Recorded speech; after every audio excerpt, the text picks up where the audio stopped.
I have been playing Rise of Kingdoms for basically literally 1,000 days now. I first got the game when I was 13 years old and now I am almost turning 17. So in today's video, I'm going to discuss my history playing Rise of Kingdoms, my opinions on the game, where I spent my money, my accounts, stats, and the future of the channel, along with a few things about commanders and equipment as well. So if you're interested in me as a person and me as a player, and maybe you just want to learn where I spent $1,000 on a mobile game, you want to stick around till the end of the video.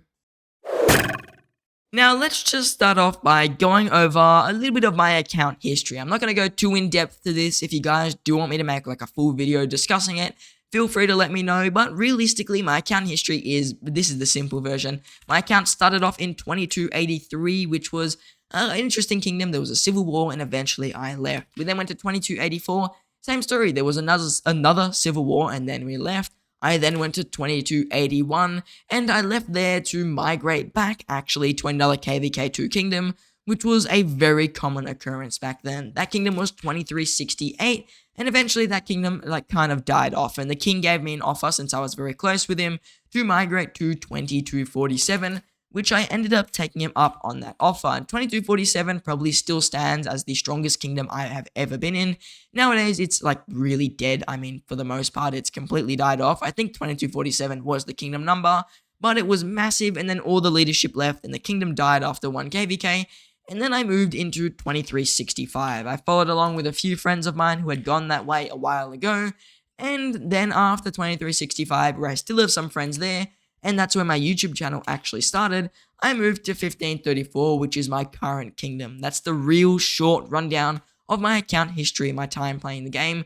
But all this happened over literally, I think, almost 4 years now, and it was a very, very long journey. It'd probably take me about 45 minutes to explain everything that happened, all the politics and the drama behind a lot of kingdoms I was in. So if you do want to see that, let me know, but there's just a short rundown of my history. The next thing I'm sure a lot of you guys are interested in is how on earth did a 17 or 16-year-old child manage to spend 1,000 Australian dollars on a mobile game? Well, first, let me start off with 1,000 is an exaggeration. The reason I exaggerated that, 1,000 in a thumbnail looks better than 800. So I probably actually spent around 800 Australian dollars. It's somewhere in the realm of 500 or maybe 400 something US dollars. And the majority of it really has just come from me buying things to ironically play the game less. I mean, I don't have all the time in the world. As I said, I'm still 16. I've got school, I've got other commitments and stuff like that along with this channel. So most things I buy for my account, you could just not buy if you had more time. And stuff like daily special offers, I bought a few of those in my time. I bought a lot of the 30-day gem supply. I have this pretty much running all year round, and that's probably the thing that I've spent the most money on. The growth fund I have on 3 different accounts. I got it on my main account. I've got it on my Siege account, which I'm not going to log into, and I've got it on my Cav account, which is really just a farm account that I migrated back. So I've spent about $90 on growth funds, and then the rest realistically comes from just majority being the 30-day gem supply, and then a few daily special offers and a rare super value bundle. I think I've only bought like 1 or 2 up to like the iron chest tier, and that would be just where most of my money on the game has gone. I haven't spent ridiculous amounts over 1,000 days. I probably spend less than $1 a day, and it is realistically, I think, an okay amount considering I am doing this technically as my current job and also juggling school along the way. So majority of my money goes to things that just make my life slightly more convenient, but also stuff like Supply Depot, and one of the bundles I bought before were to make a video or a live stream or something like that. So things like that are majority for the channel at the moment. If I weren't making YouTube videos, I probably would have spent maybe $500 or maybe $600 total on the game between my main account, and I wouldn't have a Siege account, and my farm account wouldn't have the growth fund. So YouTube has probably cost me an extra 400 Australian dollars. I think it was worth it. The journey has definitely been very fun. So I think that $1,000 or $800, something like that, isn't the worst amount of money to have spent on a game, considering it's 1,000 days in and it's Australian dollars as well. Plus, I am also doing this as, I guess, my current job, and it's technically, I like to think of as a tax write-off, even though I don't get taxed yet because I don't earn enough. The next thing I would like to discuss, though, are just my account stats. My account currently for 1,000 days old, I'd say it's a bit average. I definitely don't have an amazing account. Obviously, I'm only at 1.3 billion kill points and 60 million power. But honestly, considering the way I play the game is really around getting good trades, and I never ever am stacked on resources in KVK. Like right now, I am, by my standards, really, really rich.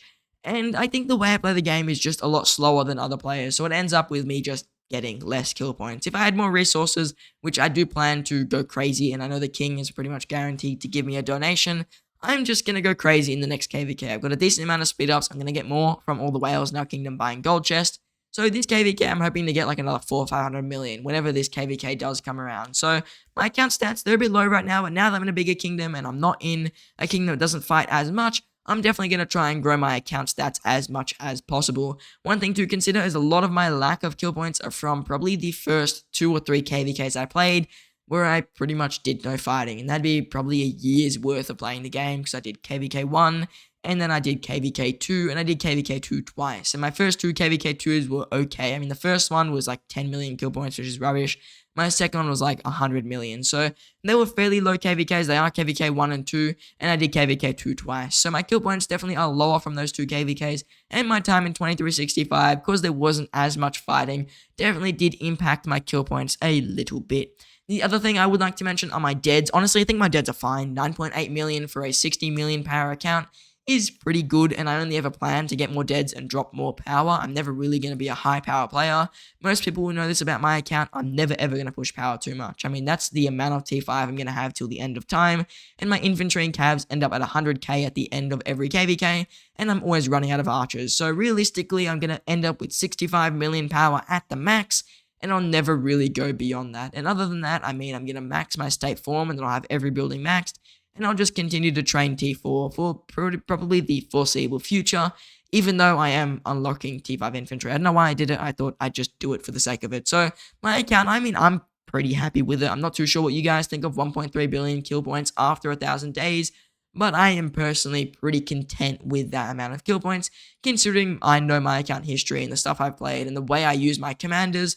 That has kind of restricted me on my kill points, but also has allowed me to enjoy the game a little bit more. Now, speaking of commanders, let's just move into my commanders and equipment, and what am I really doing with them? I know a lot of people have asked me, do I only have archer commanders? And the answer to that is, well, I have some infantry commanders, but they're not really skilled up. I mean, I took Richard to 5-1-1-1-1.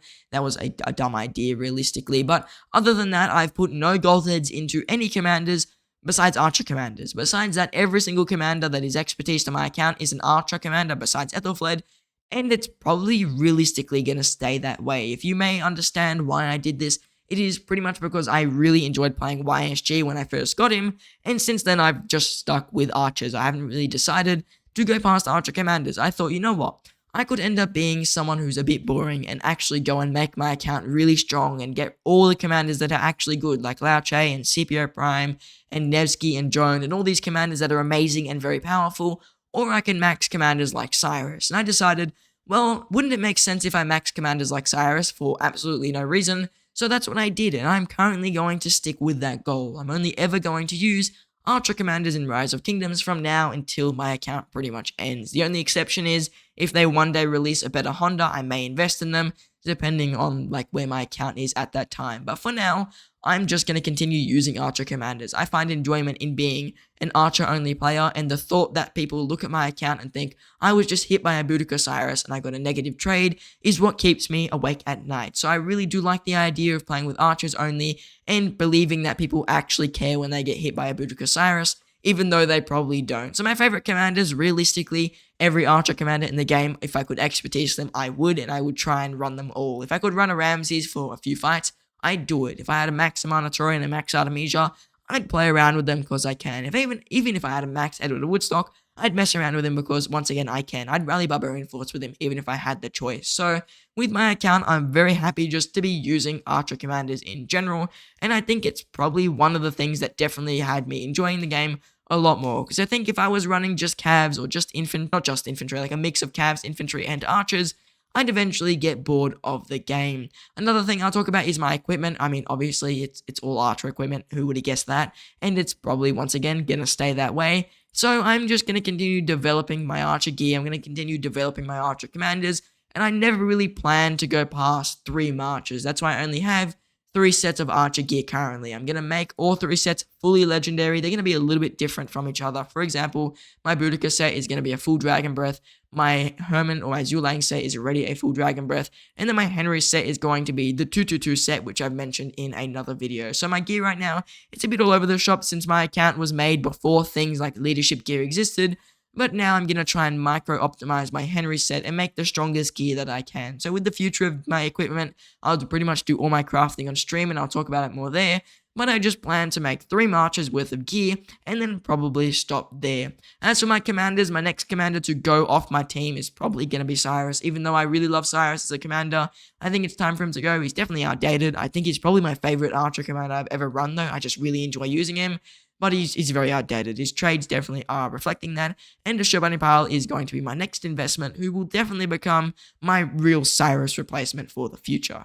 As for other commanders, YSG will be the one to go after Cyrus when new commanders release into the game, unless it's like a better version of Boudica Prime or Henry, and in that case, one of those commanders will go. So for now, I just plan to replace Cyrus with Ashurbanipal, and my Murderball will end up with a Boudica, Ashurbanipal, a Xulang with a Hermann Prime, and then a Henry with a YSG. Maybe I'll do Ashurbanipal with Hermann and Boudica with Zuj. I haven't really decided that yet, and we'll have to see as my account develops what my actual choice is for those commanders. The next thing I would just like to talk about is my opinions on Rise of Kingdoms. I'm not scripting these videos, so if I do mess up or say something a little bit weird, do keep in mind I'm never ever really scripted on my videos. In front of me right now, I have 6 dot points I'm gonna follow, and that's pretty much it.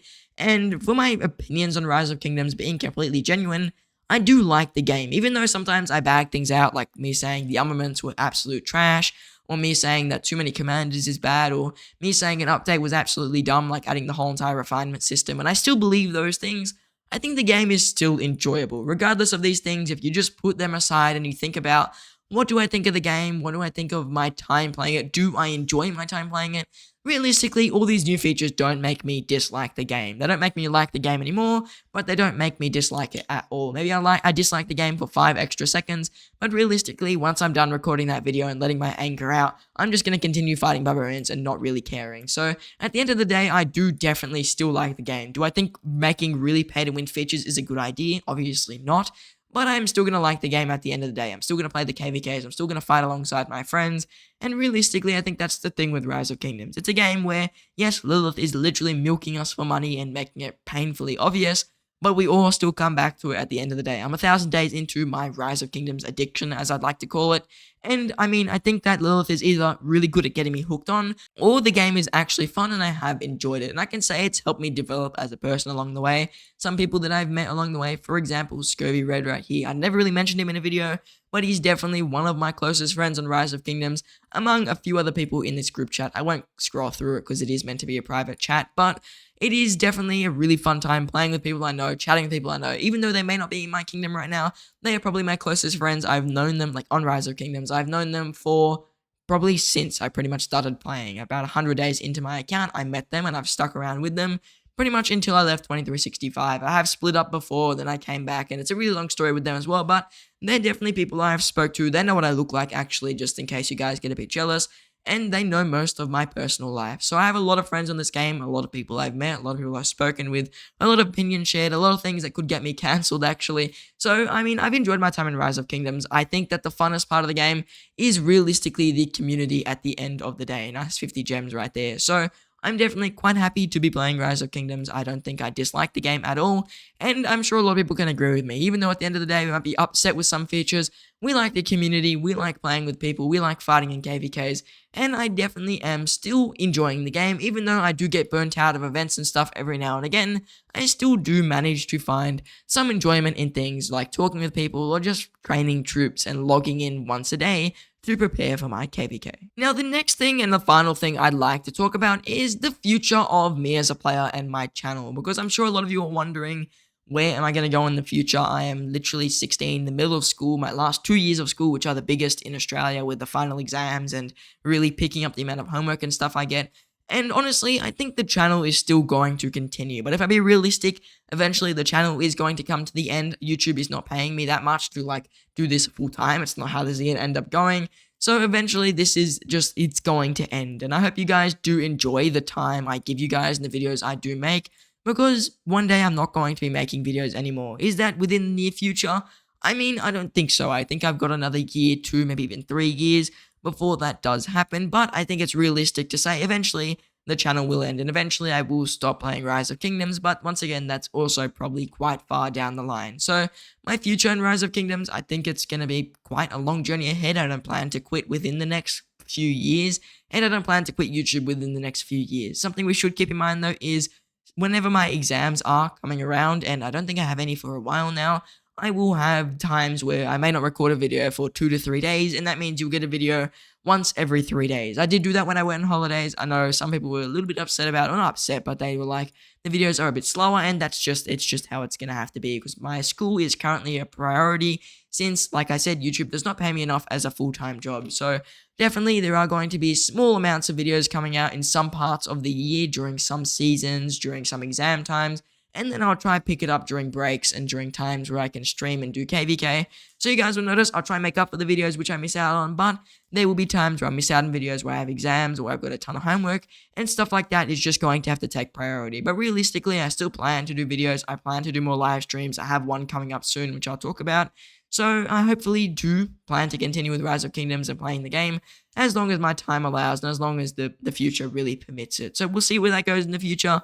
But for now, I don't plan to quit making videos for at least quite a while. So now that we made it to the end of today's video, I want to say to you guys, just thank you for coming out to the video. I say at the end of every video, but I want to make it very special in this video, because I feel like I don't really talk about things like hitting 3,800 subscribers, stuff like that. I would have never really thought would happen. I think the last thing I would have thought is I'd be screaming into a microphone every second day to make a video. Probably wouldn't have crossed my mind. So thank you to you guys for watching the channel. Thanks to you guys for subscribing. If you haven't subscribed, subscribe right now. And trust me, the videos are going to keep coming. I'm going to continue enjoying the game. I'm going to continue chatting with you guys. I'm going to continue to respond to comments. And I just want to say thank you for watching, and I hope to see you in the next one.